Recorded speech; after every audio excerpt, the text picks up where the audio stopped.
శ్రీ గురుభ్యో నమః. శ్రీమాత్రే నమః.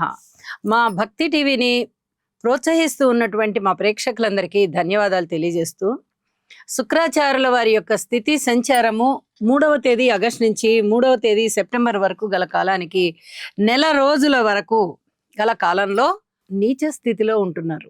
శుక్రాచార్యుల వారి యొక్క నీచ స్థితి ఎంత ఇబ్బందికరమైనది అంటే, ఆరోగ్యరీత్యా ముఖ్యంగా చెప్పుకోవాలి, చాలా చాలా ఇబ్బందులు. అయితే ఇక్కడ చెప్పదగ్గ సూచన ఏమిటి అంటే, సింహరాశి వారికి ముఖ్యంగా సింహరాశిలో కేతు ఉన్నారు, కుంభరాశిలో రాహు ఉన్నారు, అలాగే కుజుడు వచ్చేసి మిథున రాశిలో ఉన్నారు, శనిగారు వచ్చేసి మీన రాశిలో ఉన్నారు.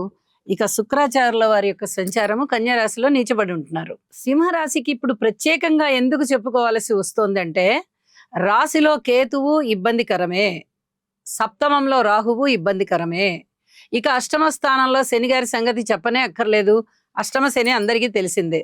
శుక్రాచార్యుల వారి యొక్క స్థితి సంచారం మీద ఈ శనిగారి యొక్క దృష్టి పడుతుంది, సప్తమ దృష్టి. మరి కుజుడు లాభస్థానంలో ఉన్నారు కదండి అంటే, లాభస్థానంలో ఉంటున్నారు అంటే కొద్దిగా ఈ పొలాల విషయంలో, స్థలాల విషయంలో, వాహనాల విషయంలో చిన్నపాటి లాభం ఉండడానికి అవకాశం ఉంటూనే జాగ్రత్తలు తీసుకోవాల్సిన అంశం కూడా ఉంది. శుక్రాచార్యుల వారి మీద పడేటటువంటి దృష్టి చాలా వరకు ఇబ్బంది పెట్టేస్తుంది. వివాహేతర సంబంధాలు, అలాగే వర్ణాంతర వివాహాలు, ప్రేమ వ్యవహారాలు, భార్యాభర్తల మధ్య అన్యోన్యత, ప్రయాణ దోషాలు, వాహనాలలో సెల్ఫ్ డ్రైవింగ్ లో వెళ్ళేటప్పుడు కొన్ని చిన్నపాటి ఇబ్బందులు, విదేశాలకి ప్రయాణమై వెళ్ళే వారికి ఇబ్బందులు, విదేశాలలో ఉన్నవారికి కొంచెం అనుకూలం ఉంటుంది, ఎందుకంటే వాళ్ళు ఖండాంతరం వెళ్ళారు కాబట్టి కొద్దిగా కొంచెం ఈ ఇబ్బంది తగ్గడానికి అవకాశం ఉంది. మరి అనారోగ్యం, చాలా పెద్ద అనారోగ్యాలు ఉన్నవారికి ఇప్పుడు మళ్ళీ అవి తిరగబెట్టేటటువంటి అవకాశం.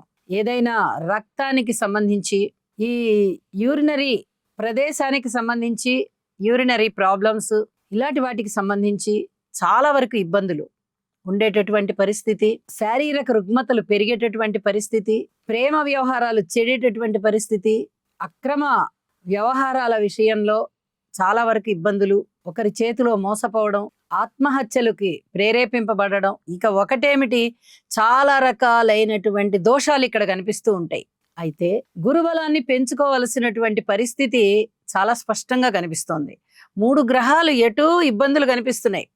గోచారంలో మనము ప్రధానంగా తీసుకునేటటువంటి రాహు గాని, కేతు గాని, శనిగారు గాని, ఆ 3 గ్రహాల యొక్క ఫలితాలు కూడా ఇక్కడ ఇబ్బందికరంగానే ఉన్నాయి సింహరాశి వారికి. మళ్ళీ డిసెంబర్ 8వ తేదీ నాటికి గాని రాహుకేతువుల యొక్క మార్పు జరగదు. ఇంకా ఒక నెల రోజులకు గాని శుక్రాచార్యుల వారి మార్పు జరగదు. 2027వ సంవత్సరంలో జూన్ నెలలో శనిగారి మార్పు జరుగుతుంది. మరి అప్పటి వరకు చాలా చాలా ఇబ్బందులన్నీ ఇక్కడ కనిపిస్తూ ఉన్నాయి. శారీరక శ్రమ, ఆర్థిక పరమైన శ్రమ, కుటుంబ పరమైనటువంటి కలహాలు, దూర ప్రాంతాలలో ఉన్నటువంటి బంధువులతో విరోధాలు, కొంచెం దగ్గర బంధువులు బానే ఉన్నారు, దూర ప్రాంతాలలో ఉండేటటువంటి బంధువులతో విరోధాలు, ప్రయాణం విషయంలో ఇబ్బందులు, భార్యాభర్తల మధ్య కలహాలు, వివాహం కుదరకపోవడము, వివాహ జీవితంలో అసంతృప్తి ఉన్నవారు విడాకులు తీసుకుందామా అనే స్థితికి వెళ్ళడము, ఇవన్నీ కూడా చాలా ఇబ్బంది కలిగించేటటువంటి అంశాలే. కుటుంబ జీవితంలో జాగ్రత్తలు తీసుకోండి. అలాగే స్థలాలు, పొలాలు, ఇళ్ళు, స్థిర చరాస్తులకు సంబంధించి కొంచెం జాగ్రత్తలు తీసుకోండి. ఏదైనా కొనుగోలు చేద్దాము అంటే పర్వాలేదు, ఏదో విధంగా చిన్న నష్టమో పెద్ద నష్టమో కొనుగోలు చేస్తారు, కానీ అమ్మాలి అనుకున్నట్టయితే పూర్తి నష్టానికే అమ్మాల్సి వస్తుంది. ఇలాంటివన్నీ చాలా చాలా ఇబ్బందులు కనబడుతూ ఉన్నాయి. మరి వీటన్నిటికీ సంబంధించి పరిహారాలు ఏమిటి అంటే, సుబ్రహ్మణ్యేశ్వర స్వామికి పూజ చేసుకోవడము, ఆలయానికి వెళ్ళడము, గురువుల యొక్క ఆశీస్సులు తీసుకోవడము, ఆశ్రమాలకు వెళ్ళడము, ఆశ్రమ సేవ చేయడము, ఆలయ సేవ చేయడము, విష్ణు సహస్రనామం పారాయణ చేయడము, లలిత అమ్మవారికి స్తోత్ర పారాయణాలు చేసుకోవడము, బొబ్బర్లు దానం చేయడము, బొబ్బర్లు అమ్మవారికి నివేదన చేసి ప్రసాద వితరణ చేయడము, దుర్గా అమ్మవారి యొక్క నామాన్ని జపించడము, దుర్గైనా లలితైనా శక్తికి సంబంధించినటువంటి నామాన్ని ఏది తీసుకుని మీరు పఠించుకున్నా కూడా చాలా చాలా మంచిది. అలాగే శనిగారికి తైలాభిషేకం చేయడము, నల్ల నువ్వులు దానం చేయడము, ఒకసారి శని జపం చేయించుకోవడము, అలాగే శనిగ్రహానికి హోమం చేయించుకోవడము, నలుపు రంగు వస్త్రాలు దానం ఇవ్వడము, వినాయకుడికి ముడుపు కట్టుకోండి, చాలా మంచిది. చిక్కులు తొలగిపోతాయి, చేసేటటువంటి పనిలో కాస్త సజావుగా వెళ్ళేటటువంటి పరిస్థితి, మీ మీద అభాండాలు పడకుండా ఉండేటటువంటి పరిస్థితి, కుటుంబంలో కూడా కొంచెం ఉన్నతి కలిగించేటటువంటి పరిస్థితులు ఏర్పడడానికి అవకాశాలు ఉంటాయి. ఇవన్నీ చేసుకోదగ్గ పరిహారాలే అని చెప్పి తెలియజేస్తున్నానండి. అనుకోని విధంగా వచ్చేటటువంటి విమర్శలని ఎదుర్కోవడానికి మానసిక ధైర్యం చాలా అవసరం.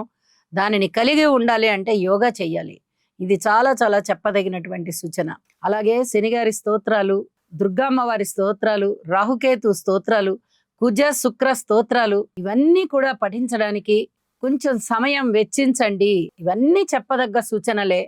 ఆరోగ్యపరంగా గాని, ఆర్థిక పరంగా గాని, ఈ భౌతిక పరమైన అంశాల పట్ల గాని ప్రతి విషయంలో కూడా అనేక విధాల జాగ్రత్త జాగ్రత్త జాగ్రత్త అనే మంత్రాన్ని జపించుకుంటూ ఉండండి. ఒక నెల రోజుల తరువాత మీకు ఈ పరిస్థితిని దాటిపోయి ప్రశాంత జీవితం ఉంటుంది అని చెప్పి తెలియజేస్తున్నానండి.